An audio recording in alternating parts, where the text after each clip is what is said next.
Здравейте, колеги! В това клипче ще ви покажа накратко как да регистрирате аптеката, на която сте управител, за база за преддипломен стаж за студенти по фармация. Влизането става през платформата на Български фармацевтичен съюз в затворната й част.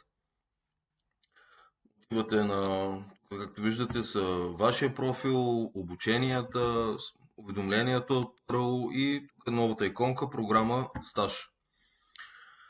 Влизате.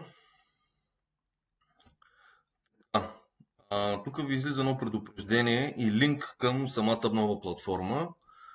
Специално обърнете внимание, регистрация могат да правят само магистър-фармацевти управители. Ако не сте управител, няма да може да регистрирате аптека за преддипломен стаж. Значи това може да се прави само от управителите.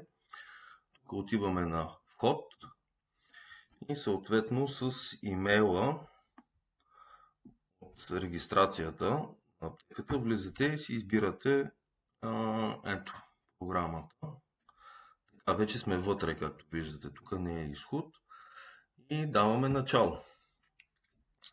Това е магистър-фармацевт Светослав Крумов, който е управител на аптека. Той в момента няма създадена програма. Или от тук, трябва да си представи аптеката. Отива на моята аптека. Ето това е неговата аптека. Данните са заредени данните са попълват автоматично от новия регистър на ИАЛ, който е електронен, и сега той ще създаде програма.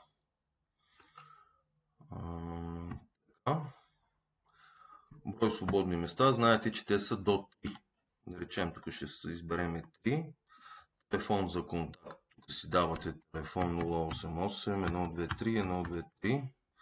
Имейл за контакт. Това е важно, за да могат да се свържат с вас. Ето аз ще пиша тук.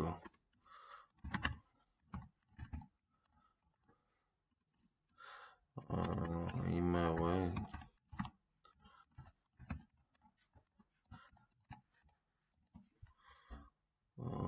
това е реален имейл.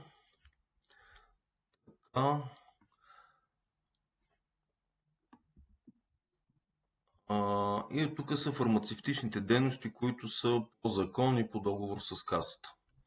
Отпускане на лекарствени продукти.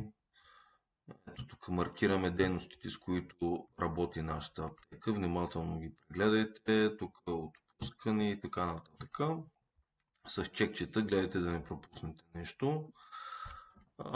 И съответно отиваме след това. Изберете от кои университети предпочитаме да бъдат стажантите ни. Ще маркирам всички университети, за да не се почувства някой дискриминиран.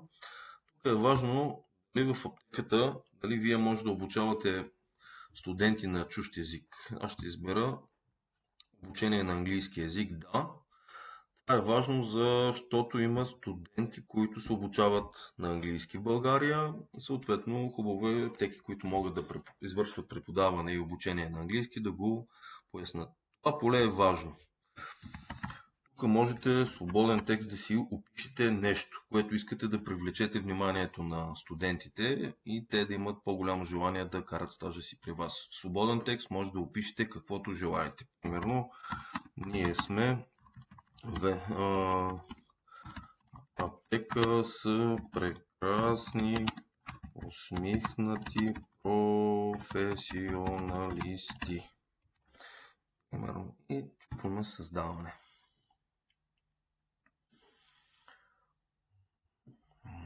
Така, успешно е създадена нашата студентска програма и тя вече е видима за други. И сега, тук ще чакаме,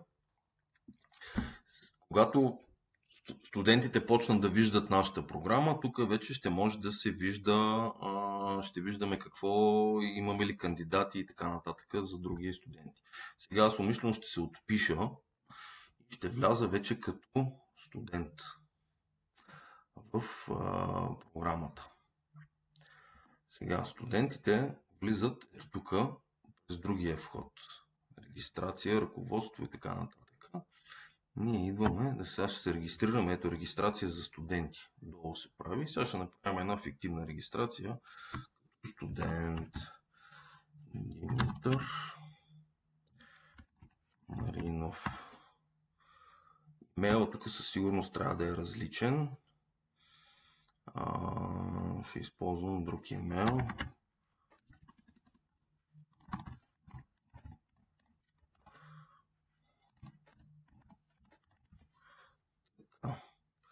Паролата си ще си измислим. Продължавам надолу. Повтарям паролата на 234. Да си избирам от кой университет съм. Примерно от този. Факултетен номер 1234, съвсем измислено. Град София, примерно.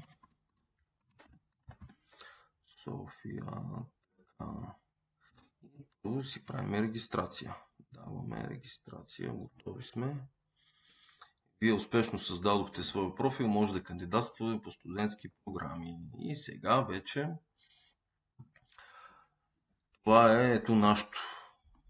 Димитър Маринов, град София, стажант, така. И сега отиваме да търсим да видим какви програми има. И отваряме на програми. В момента, тук, както виждате, програмите могат да се избират по град.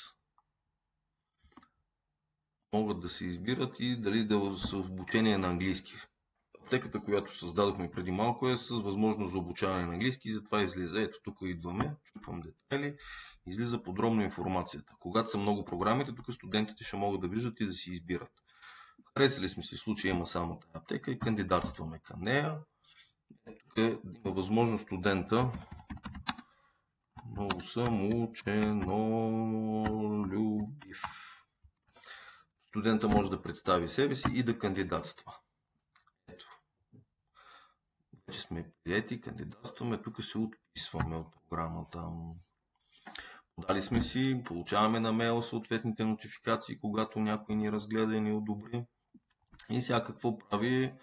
Идваме на вписване.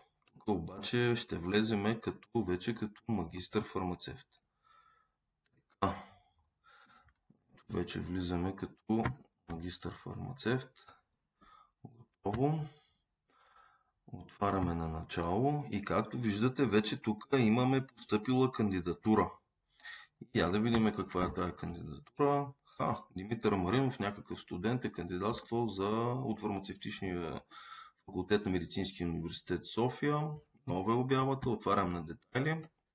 И тук разглеждам подробно Димитър Маринов, факултетен номер, допълнителните пояснения и така. И давам възможност. Ето сега го одобрявам. И сега вече съответно студента, който е кандидатствал, ще получи. Ето сега влизам на вписване. Само че студентите влизат. Тук ще влезем сега с имейла на студента.